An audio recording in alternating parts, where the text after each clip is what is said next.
اعوذ باللہ من الشیطان الرجیم بسم اللہ الرحمن الرحیم۔ دوستو، آج کی اس ویڈیو میں ہم حضرت عمر رضی اللہ تعالیٰ عنہ کے انصاف کے حوالے سے ایک واقعہ بیان کریں گے۔ امید کرتے ہیں کہ یہ تاریخی اور انصاف پسندی کا واقعہ آپ کو پسند آئے گا۔ دو نوجوان سیدنا عمر رضی اللہ تعالیٰ عنہ کی محفل میں داخل ہوتے ہی محفل میں بیٹھے ایک شخص کے سامنے جا کر کھڑے ہو جاتے ہیں اور اس کی طرف انگلی کر کے کہتے ہیں کہ یا عمر رضی اللہ تعالیٰ عنہ، یہ ہے وہ شخص۔ سیدنا عمر رضی اللہ تعالیٰ عنہ ان سے پوچھتے ہیں کہ کیا کیا ہے اس شخص نے؟ وہ کہنے لگے یا امیر المؤمنین، اس شخص نے ہمارے باپ کو قتل کیا ہے۔ سیدنا عمر رضی اللہ تعالیٰ عنہ ان سے پوچھتے ہیں کہ کیا کہہ رہے ہو؟ اس نے تمہارے باپ کو قتل کیا ہے؟ اور پھر سیدنا حضرت عمر رضی اللہ تعالیٰ عنہ اس شخص سے مخاطب ہو کر پوچھتے ہیں کہ کیا تو نے ان کے باپ کو قتل کیا ہے؟ وہ شخص کہتا ہے کہ ہاں امیر المؤمنین، مجھ سے ان کا باپ قتل ہو گیا ہے۔ سیدنا عمر رضی اللہ تعالیٰ عنہ پوچھتے ہیں کہ کس طرح قتل کیا؟ وہ شخص کہنے لگا کہ یا عمر رضی اللہ تعالیٰ عنہ، ان کا باپ اپنے اونٹ سمیت میرے کھیت میں داخل ہو گیا تھا۔ میں نے منع کیا لیکن باز نہیں آیا، تو میں نے ایک پتھر دے مارا جو سیدھا اس کے سر میں لگا اور وہ موقع ہی پر مر گیا۔ سیدنا عمر رضی اللہ تعالیٰ عنہ کہنے لگے پھر تو قصاص دینا پڑے گا، موت ہے اس کی سزا، نہ فیصلہ لکھنے کی ضرورت، اور فیصلہ بھی ایسا اٹل کہ جس پر کسی بحث و مباحثے کی بھی گنجائش نہیں۔ نہ ہی اس شخص سے اس کے کنبے کے بارے میں کوئی سوال کیا گیا، نہ ہی یہ پوچھا گیا کہ اس کا تعلق کس قدر شریف خاندان سے ہے، نہ ہی یہ پوچھنے کی ضرورت محسوس کی گئی کہ اس کا تعلق کسی معزز قبیلے سے تو نہیں، معاشرے میں کیا رتبہ ہے یا کیا مقام ہے۔ اب سب باتوں سے بھلا سیدنا عمر رضی اللہ تعالیٰ عنہ کو مطلب ہی کیا ہے؟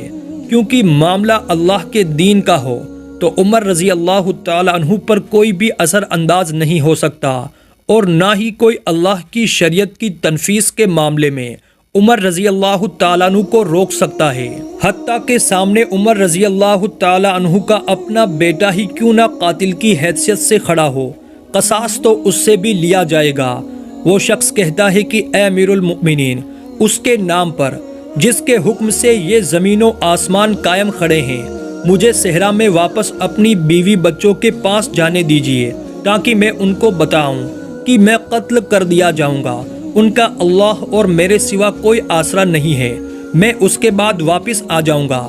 سیدنا عمر رضی اللہ تعالیٰ عنہ کہتے ہیں کہ کون تیری ضمانت دے گا کہ تو صحرا میں جا کر واپس بھی آ جائے گا؟ مجمع پر خاموشی چھا جاتی ہے۔ کوئی بھی تو ایسا نہیں جو اس کا نام تک بھی جانتا ہو، اس کے قبیلے، خیمے یا گھر وغیرہ کے بارے میں جاننے کا معاملہ تو بات کی بات ہے۔ کون ضمانت دے اس کی؟ کیا یہ 10 درہم کے ادھار یا زمین کے ٹکڑے یا کسی اونٹ کے سودے کی ضمانت کا معاملہ ہے، یا کسی اونٹ کے سودے کی ضمانت کا معاملہ ہے؟ ادھر تو ایک گردن کی ضمانت دینے کی بات ہے جسے تلوار سے اڑا دیا جانا ہے، اور کوئی ایسا بھی تو نہیں جو اللہ کی شریعت کی تنفیذ کے معاملے میں عمر رضی اللہ تعالیٰ عنہ سے اعتراض کرے یا پھر اس شخص کی سفارش کے لیے ہی کھڑا ہو جائے، اور کوئی ہو بھی نہیں سکتا جو سفارشی بننے کی سوچ سکے۔ محفل میں موجود صحابہ کرام رضوان اللہ تعالی علیہم اجمعین پر ایک خاموشی سی چھا گئی۔ اس صورتحال سے خود حضرت عمر رضی اللہ تعالی عنہ بھی متاثر ہے، کیونکہ اس شخص کی حالت نے سب کو ہی حیرت میں ڈال کر رکھ دیا ہے۔ کیا اس شخص کو واقعی قصاص کے طور پر قتل کر دیا جائے اور اس کے بچے بھوکے مرنے کے لیے چھوڑ دیے جائے، یا پھر اس کو بغیر ضمانت کے واپس جانے دیا جائے؟ واپس نہ آیا تو مقتول کا خون رائے گا جائے گا۔ خود سیدنا عمر رضی اللہ تعالیٰ عنہ سر جھکائے ہوئے افسردہ بیٹھے ہیں۔ اس صورتحال پر سر اٹھا کر التجا بری نظروں سے نوجوانوں کی طرف دیکھتے ہیں اور کہتے ہیں کہ معاف کر دو اس شخص کو۔ نوجوان کہتے ہیں کہ نہیں اے امیر المؤمنین، جو ہمارے باپ کو قتل کرے اس کو چھوڑ دے، یہ تو ہو ہی نہیں سکتا۔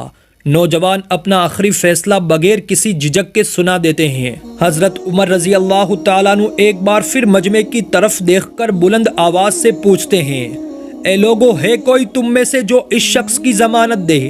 حضرت ابو ذر غفاری رضی اللہ تعالیٰ عنہ اپنے جہد و صدق سے بھرپور بڑھاپے کے ساتھ کھڑے ہو کر کہتے ہیں میں ضمانت دیتا ہوں اس شخص کی۔ سیدنا عمر رضی اللہ تعالیٰ عنہ کہتے ہیں کہ ابو ذر اس نے قتل کیا ہے۔ حضرت ابو ذر غفاری رضی اللہ تعالیٰ عنہ اپنا اٹل فیصلہ سناتے ہوئے کہتے ہیں کہ چاہے قتل ہی کیوں نہ کیا ہو۔ حضرت عمر رضی اللہ تعالیٰ عنہ کہتے ہیں کہ جانتے ہو اسے؟ ابو ذر رضی اللہ تعالیٰ عنہ کہتے ہیں کہ نہیں جانتا اسے۔ عمر رضی اللہ تعالیٰ عنہ کہنے لگے تو پھر کس طرح ضمانت دے رہے ہو؟ حضرت ابو ذر رضی اللہ تعالیٰ عنہ کہتے ہیں کہ میں نے اس کے چہرے پر مومنین کی صفات دیکھی ہے، مجھے ایسا لگتا ہے کہ یہ شخص جھوٹ نہیں بول رہا، انشاءاللہ یہ لوٹ کر واپس آ جائے گا۔ عمر رضی اللہ تعالیٰ عنہ کہتے ہیں کہ ابو ذر دیکھ لو، اگر یہ 3 دن میں لوٹ کر نہ آیا تو مجھے تمہاری جدائی کا صدمہ دیکھنا پڑے گا۔ ابو ذر رضی اللہ تعالیٰ عنہ بولے امیر المؤمنین پھر اللہ مالک ہے۔ ابو ذر اپنے فیصلے پر ڈٹے ہوئے جواب دیتے ہیں۔ سیدنا عمر رضی اللہ تعالیٰ عنہ سے 3 دن کی مہلت پا کر وہ شخص رخصت ہو جاتا ہے، کچھ ضروری تیاریوں کے لیے، بیوی بچوں کو الوداع کہنے، اپنے بعد ان کے لیے کوئی راہ دیکھنے اور اس کے قصاص کی ادائیگی کے لیے قتل کیے جانے کی گھر سے لوٹ کر واپس آنے کے لیے، اور پھر 3 راتوں کے بعد عمر رضی اللہ تعالیٰ عنہ بھلا کیسے اس امر کو بھلا پاتے ہیں؟ انہوں نے تو ایک ایک لمحہ گن کر کاٹا تھا۔ عصر کے وقت شہر میں الصلاۃ جامعہ کی منع دی جاتی ہے، نوجوان اپنے باپ کا قصاص لینے کے لیے بے چین ہے اور لوگوں کا مجمع اللہ کی شریعت کی تنفیذ دیکھنے کے لیے جمع ہو چکا ہے۔ حضرت ابو ذر رضی اللہ تعالیٰ عنہ بھی تشریف لاتے ہیں اور آ کر عمر رضی اللہ تعالیٰ عنہ کے سامنے بیٹھ جاتے ہیں۔ سیدنا عمر رضی اللہ تعالیٰ عنہ سوال کرتے ہیں کدھر ہے وہ آدمی؟ حضرت ابو ذر رضی اللہ تعالیٰ عنہ مختصر جواب دیتے ہیں مجھے کوئی پتہ نہیں ہے یا امیر المؤمنین۔ ابو ذر رضی اللہ تعالیٰ عنہ آسمان کی طرف دیکھتے ہیں جدھر سورج ڈوبنے کی جلدی میں آج معمول سے زیادہ تیزی کے ساتھ جاتا دکھائی دے رہا ہے۔ محفل میں ہوں کا عالم ہے، اللہ کے سوا کوئی نہیں جانتا کہ آج کیا ہونے جا رہا ہے۔ یہ سچ ہے کہ ابو ذر سیدنا عمر رضی اللہ تعالیٰ عنہ کے دل میں بستے ہیں۔ عمر رضی اللہ تعالیٰ عنہ سے ان کے جسم کا ٹکڑا مانگے تو عمر دیر نہ کرے، کاٹ کر ابو ذر کے حوالے کر دے، لیکن ادھر معاملہ اللہ کی شریعت کا ہے، اللہ کے احکامات کی بجا آوری کا ہے۔ کوئی کھیل تماشا نہیں ہونے جا رہا ہے، نہ ہی کسی کی حیثیت یا صلاحیت کی پیمائش ہو رہی ہے، حالات و واقعات کے مطابق نہیں، اور نہ ہی زمان و مکان کو بیچ میں لایا جانا ہے۔ قاتل نہیں آتا تو ضامن کی گردن جاتی نظر آ رہی ہے۔ مغرب کے چند لمحات پہلے وہ شخص آ جاتا ہے اور بے ساختہ عمر رضی اللہ تعالیٰ عنہ کے منہ سے اللہ اکبر کی صدا نکلتی ہے، ساتھ ہی مجمع میں بھی اللہ اکبر کا ایک نعرہ بھرپور لگتا ہے۔ حضرت عمر رضی اللہ تعالیٰ عنہ اس شخص سے مخاطب ہو کر کہتے ہیں کہ اے شخص، اگر تو لوٹ کر نہ بھی آتا تو ہم نے تیرا کیا کر لینا تھا؟ نہ ہی تو کوئی تیرا گھر جانتا تھا اور نہ ہی کوئی تیرا پتہ جانتا تھا۔ وہ شخص کہنے لگا امیر المؤمنین، اللہ کی قسم بات آپ کی نہیں ہے، بات اس ذات کی ہے جو سب ظاہر و پوشیدہ کے بارے میں جانتا ہے۔ دیکھ لیجئے میں آ گیا ہوں، اپنے بچوں کو پرندوں کی چوزوں کی طرح صحرا میں تنہا چھوڑ کر، جدھر نہ درخت کا سایہ ہے اور نہ ہی پانی کا نام و نشان ہے، میں قتل کر دیے جانے کے لیے حاضر ہوں۔ مجھے بس یہ ڈر تھا کہ کہیں کوئی یہ نہ کہہ دے کہ اب لوگوں میں سے وعدوں کا ایفا ہی اٹھ گیا ہے۔ سیدنا عمر رضی اللہ تعالیٰ عنہ نے ابو ذر رضی اللہ تعالیٰ عنہ کی طرف رخ کر کے پوچھا کہ اے ابو ذر، تو نے کس بنا پر اس شخص کی ضمانت دی تھی؟ ابو ذر رضی اللہ تعالیٰ عنہ نے کہا اے عمر، مجھے اس بات کا ڈر تھا کہ کہیں کوئی یہ نہ کہہ دے کہ اب لوگوں سے خیر ہی اٹھا لی گئی ہے۔ سیدنا عمر رضی اللہ تعالیٰ عنہ نے ایک لمحے کے لیے توقف کیا اور ان دونوں نوجوانوں سے پوچھا کہ کیا کہتے ہو؟ اب نوجوانوں نے روتے ہوئے جواب دیا کہ اے امیر المؤمنین، ہم اس شخص کی صداقت کی وجہ سے اسے معاف کرتے ہیں، ہمیں اس بات کا ڈر ہے کہ کہیں کوئی یہ نہ کہہ دے کہ اب لوگوں میں سے عفو درگزر ہی اٹھا لیا گیا ہے۔